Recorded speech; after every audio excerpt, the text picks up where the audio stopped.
So, wow, I must do Facebook Live like this before. I look like I'm wearing a halo. I mean, after.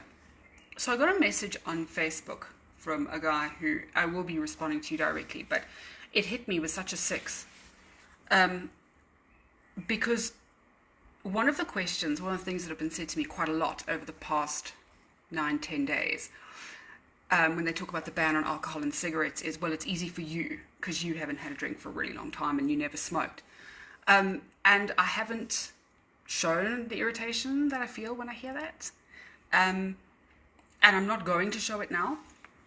But it's not actually that easy for me or anyone with an addiction issue at this time.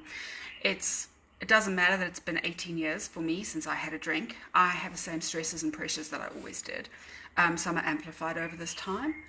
I thank God every day that I'm a coach, because I coach myself in times when it's tough.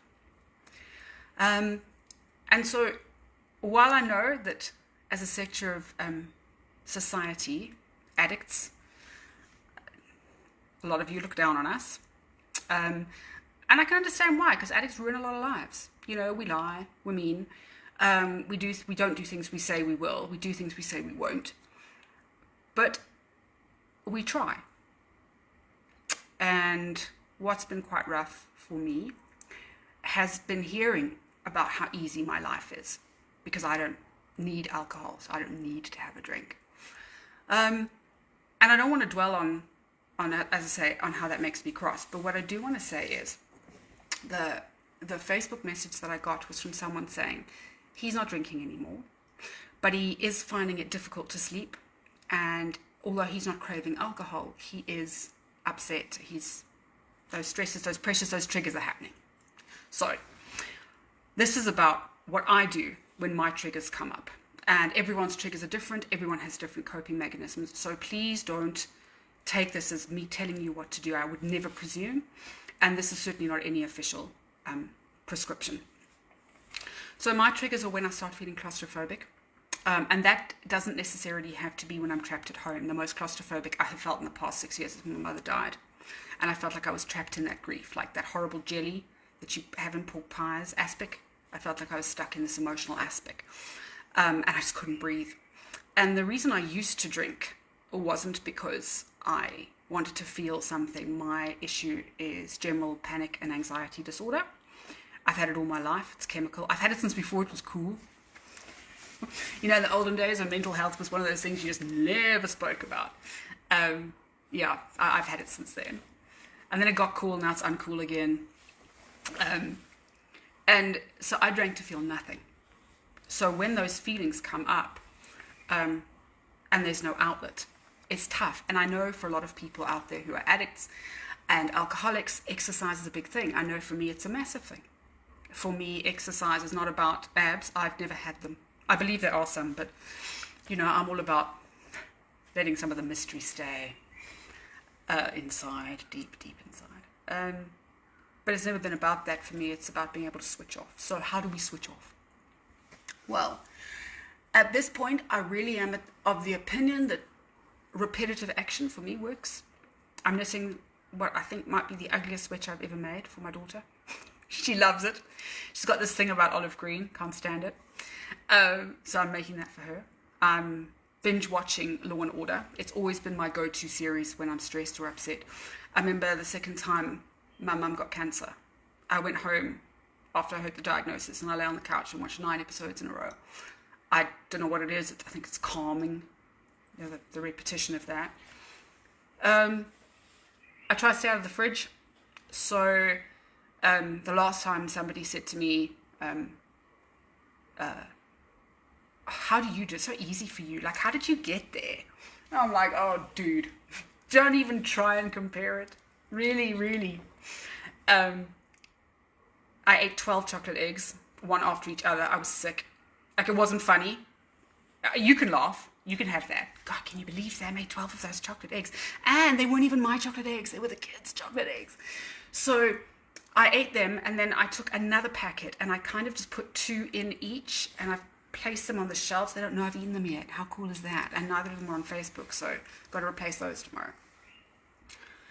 So if you're feeling down and out there and your triggers are, you don't know what your triggers are, you just know you're not feeling right.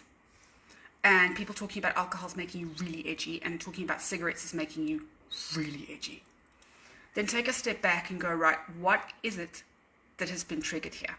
Because for some people, obviously, it's physical. You can't go cold turkey on alcohol. It's really dangerous. I know I did it. I ended up with hallucinations and all sorts of things. Caroline, thank you. She said, I love crochet work and I love binge watching. So crochet, another thing. I can't do it, but I get it. Helly says, so important you're sharing this. Thank you so much, Sam. Lots of people are struggling with this stuff. I know we're all struggling. We're all struggling. Let's just do it together. I'm all into this, like, helping each other out. Another one of my triggers, as I say, so one of them is claustrophobia. For some people, it's loneliness. So pick up the phone. And also, if you know someone who isn't drinking or who's struggling with not drinking or not taking drugs or taking drugs, pick up the phone. Just pick up the phone. They might hang up on you. It doesn't matter. That won't be the first time. Pretend you're a telemarketer. They get it all the time. And if you're struggling and you don't want to phone a family member because you're thinking, if I phone them, they are going to think, oh, another thing I've got to worry about. Then phone your sponsor. There are meetings going on 24/7 around the globe. You literally have to go into Google and write AA meeting 24/7 or NA meeting or any meeting, and you will find one. And they literally roll over and roll over and roll over. And also, if you are a family member, you've already had it rough. You've had a shocker of a time with your family. You've had a shocker of it. I'm never going to turn around to an addict's family member and say, now you got to step up again.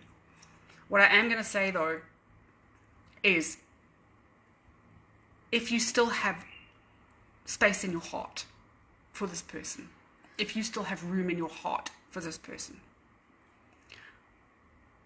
please could you say to them, no matter where you are right now, if you need me, pick up the phone. I'm not going to give you money, but I will talk, and I will not make you part of my problem. I will park this while we're on lockdown, park it, and I will be here for you, and I will be a resource. And for anyone watching this who doesn't have that person, you can message me, direct message me on Facebook. I won't have time to talk to everybody for long periods of time, but at least you'll know you're seen, and there's another one of you out here. And yeah, I know sometimes people who've never gone through it from an actual personal, as the addict's point of view, go, you guys just have no willpower. You are really weak and you ruin people's lives. Well, you know what? Trust me, we've said all that to ourselves. So really, this message is kind of for those of us who walk in the dark. It's a wonderful saying. I don't know who it was who said, when you cannot see the light, I will sit with you in the dark. So that's where we can all be. There are Zoom meetings. Please go through these messages. I've been talking, but some incredible help has come through. That there are so many Zoom meetings, so much stuff. If you are some of the people who are watching, who maybe didn't get all those messages, obviously this will be recorded, so you'll be able to get this later. For the guy who said have another whiskey, Sam, I hope that was funny for you. I'm not going to block you, but I really maybe don't say that to anybody else. Anyway, thank you so much.